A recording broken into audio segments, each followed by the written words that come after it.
Hi guys, welcome back to my channel. My name is Melissa. If you're new here to my channel, welcome to my channel. My name is Melissa and I speak about celebrities that have passed away, missing kids cases, missing adult cases, celebrity in general, WWE superstars, and soft cases. Today I have 3 new cases for y'all of missing kids. So hey, let's go ahead and get started. Also, hit that bell so you can be notified every time I upload, and subscribe to my channel to support my channel. So thank you guys for being here. Timmy Antonia Washington Jr. is the first case that we're going to be talking about. He went missing at age 7 years old. His height and weight was 4'5", 55 pounds, light blue sweatpants or sweat shorts with yellow, white stripes, a black sweat jacket with pink and red prints, and black Nike sneakers. African American male, black hair, brown eyes. Timothy has a speech impediment and his nickname is Timmy. Timmy was last seen at his aunt's home at a house project Lafayette high-rise apartment complex in the 100 block of Orleans Street in Baltimore, Maryland on September 11th of 1992. He was playing with friends on the 3rd floor of the building at the time he was last seen. Timothy walked downstairs for a frozen cup and never returned. If you don't know what frozen cup is, those are the best. These are better than ice cream. Let me tell you, they're better than ice cream to me. But it was basically like, I can't even explain it. But I'll look it up at the end of the video and I will show y'all. Timothy's mother's former boyfriend, Keith M. Garden, was charged with kidnapping and extortion on October 1992. He was 22 years old at that time. He's not Timothy's father, but he fathered Timothy's younger half-sister. Greta called Timmy's mother on October 1st and said he had the child and would return him if she gave Greta's custody of the couple's daughter. Greta was arrested near the intersection of Asquisha Street and Orleans Street in Baltimore, which was the alleged location of the exchange of the siblings. In addition, a witness saw him with Timothy after the child abduction. Greta didn't have Timothy with him at the time of his arrest, however, and said he had nothing to do with the boy's disappearance. He pleaded guilty to an instruction and received 18 months in suspended sentence. The kidnapping charges were later dropped for lack of evidence, but in December 2003, Greta was charged with kidnapping Timothy and causing his death. An individual who had been incarcerated with him stated Greta confessed to the child's murder. Greta alleged told the witness that he had kidnapped Timothy, taped his mouth shut, and hid him as a shade, then returned later to find the child deceased. On May 2006, Greta entered an offer plea to second-degree murder in connection with Timothy's case. An offer plea means Greta does not admit guilt, but acknowledge that there is enough evidence to convict him at trial. He was sentenced to 20 years in prison. He did not reveal the location of Timothy's body after the plea agreement. Timothy has never been located. I hate the fact when detectives do these type of agreement with them. I feel like you're going to tell me where the body is, then we could come with an agreement. And if you don't tell me where the body is, we're just going to take it to trial because there is enough evidence to know that you hurt that little boy. So which one are you going to do? Do not give these people that satisfaction, but they do it because they want to have that power. And them knowing the location of the boy, first of all, and them like saying where them like, no, I'm not going to give you the location because I'm not about to lose control. I'm not about to lose that power that you took away from me by me getting caught and me being in prison for almost the rest of my life. No, sir. I'm not giving you no agreement until you tell me where the baby's body is at. Once I find the baby, then we could come back and talk to you about an agreement. Why do detectives do that? You don't have a body? Especially if you have evidence. If you have enough evidence to take this man to trial and put him in jail for life without no possibility of parole, or even put him to death, then you should not give him a plea deal. That should not be even in a conversation that's to happen. So let's go ahead with another case. It just pisses me off, y'all.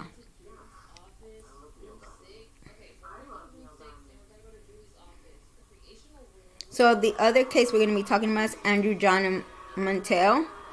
He went missing at age 4. His height and weight is 3'6", 38 pounds. A maroon hoodie zip-up snorkel jacket, dungarees, a white Mickey Mouse t-shirt, and brown suede shoes with dark brown stripes on each side of the inside steps. Caucasian male, blonde hair, blue or hazel eyes. Andrew's nickname is Andy.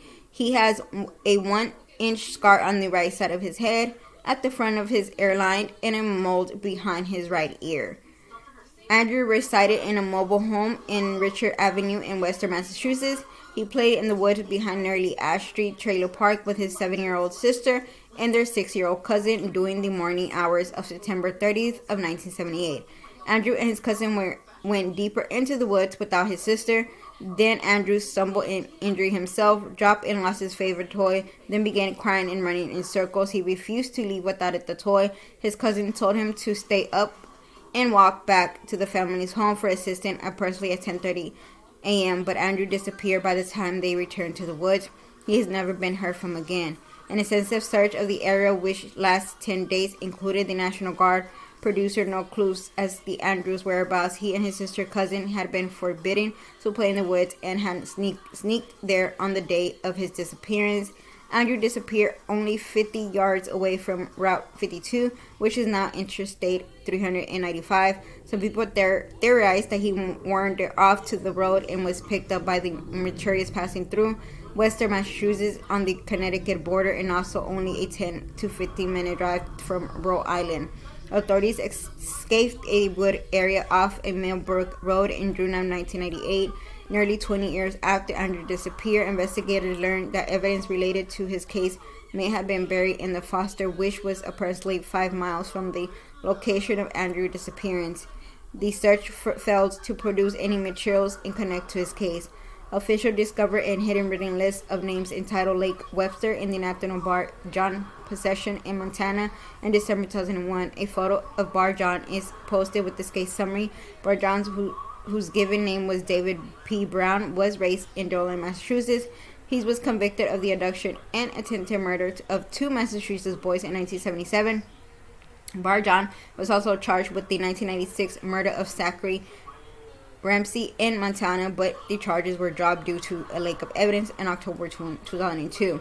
Zachary remains have never been located. Bar John was named as a possible suspect in 1973 Connecticut disappearance of Jimmy's Pocket. In 1997, a disappearance of Amanda Galen from Wyoming. He has never been charged in connection with either of these cases. Bar John was convicted of child molestation in Montana in February of 2002. He died of a blood clot in Montana prison in April 2008 and at age 51. Investigators began pursuing another lead in Andrew's case in November 2003. A man whose identity has not been released confessed to his murder in 1999. He died of lung cancer shortly thereafter. His family did not report it to police for 4 years. Authorities extensive in rural area near Burville, Rhode Island, as specific in the confession, but they did not find anything of interest. Some news reports state that Andrew's name was on the Lake Webster list, but these accounts were incorrect, and nobody has been able to tie Bar John to Andrew. Foul play is suspected in Andrew's case. These are the cases that kind of really hurt me, because you as a child, you tend to blame when something happens to a family or any close person to you.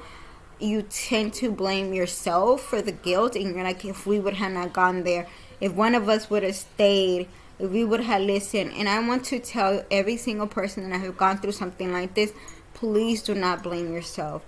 Do not blame, because it could have happened. It could have happened to anybody. You know, we can't go out in life and be scared of being out, because you just never know. But what we could do is always be careful where we go. And we get that feeling of us not going, like, if you get the feelings like, yeah, I don't want to go in there, like, you get that feeling, do not do it. Listen to your feelings, because I'm that type of person that I have gone to places that I question myself, should I go in there? And I end up not going in there because I'm so terrified, because I know that if I go in there, something may happen. God forbid something happens, but you just never know. So this is the last case we're going to be talking about. And the last case we're going to be talking about today is Paul Rudolph Alwardt. He went missing at age 17, 5'10", 115. Caucasian male, brown hair, blue eyes. Paul has an 1-inch surgical scar, blew his left ear, and from mold removal. Paul was last seen in Baltimore, Massachusetts on March 31st of 1978. He was supposed to testify against his employer, Melvin R. Rainey Sr., before a grand jury, but disappeared the night before he was scheduled to give a testimony. Paul was awarded of the Massachusetts Department of Youth Service and was last seen when a police officer put him in a ferry bound for Martha's Vineyard, where some of his relatives live. He was never been heard from again. A photograph of Melvin is posted with this case summary. He ran a successful trash healing business, 5-star enterprise, and had a history of contacts with local law enforcement over the years. He's considered the prime suspect in March of 1971, disappearing of his wife, Wanda Rena. 18-year-old Sherry Masoa, the family babysitter, moved in Rena resident in 1972. A photo of Shirley is posted with this case summary. This same year, one of Shirley's other boyfriends, 16-year-old Charles Jeffrey Flynn, was found shot to death in a bog across street the Rena home. Shirley was one of the last people known to have seen Franklin alive, and Melvin is suspected in his murder. No one has been charged in connection with Fleek's death, however. In 1978, the same year Alder disappeared, John Bosley, a police officer who had run in with the Rena family, was shot twice in the face while on his way to work. He survived. Melvin was suspected in Bussey's shooting, but there was not significant evidence to charge him at the time. Melvin was later charged with ringing bids to get the city contract for 5-Star Enterprise. His business partner testified against him, but Melvin was acquitted in 1985. And in 2001, Melvin was committed to Taunton State Hospital after threatening to shoot a woman. He was diagnosed with Parkinson's disease, a form of dementia characterized by personality changes, poor judgment, forgetfulness, social interpretability. Shirley took over the running of 5-Star Enterprise after her husband committed. And in 2002, Melvin's two children, Todd and Melvin Jr., told police that their father and their uncle John Rena had shot Bussey when interviewed in 2003. John admitted that he drove the car with Melvin shot at Bussey out the open window. John stated that Shirley was also present in the vehicle at the time. No charges were filed in the shooting as the state statute of limitation has expired. John also implicated Melvin in Fleegan murder, but no charges have been filed in the case either, as Melvin was legally incompetent. He died in November 2013 at the age of 74. Shirley was murdered in May of 2005. She was shot to death in her garage. At the time of her death, she was involved in a legal battle with her stepson over Melvin's estate.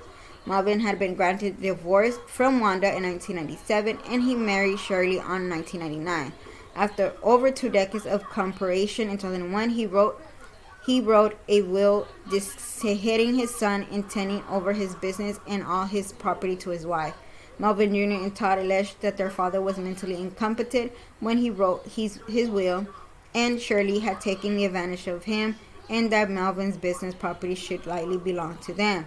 Shirley was reportedly afraid of her life because of the lawsuit and told others that if anything happens to her, her stepson were probably responsible. The case was suspected to go up to trial the week after Shirley's murder. Authorities state that it appeared Shirley had been ambushed in the murder by someone who knew her daily routine. In December 2011, John Arms Jr. was charged with her murder. At the time of her indictment, he was already in prison for stealing documents for Shirley home. He was acquitted of murder at his trial in August of 2014. Both Paul Waltz and Wanda are missing and presumed dead. So that is the case of Paul. I don't have no words for this one. This one to me is really hard because when it comes to family, like, you just, me personally think, we all think, I don't know who did it, because for someone to go missing a day before you about to testify in someone, that means that you were afraid that that person knew more than what you wanted people to know. And his wife probably did the same thing, and he just wanted to get rid of people. But yeah, guys, that is it for today. I will see y'all tomorrow with the new case. Y'all have a great, wonderful Sunday. And y'all take care of each other. Be careful. And enjoy yourself.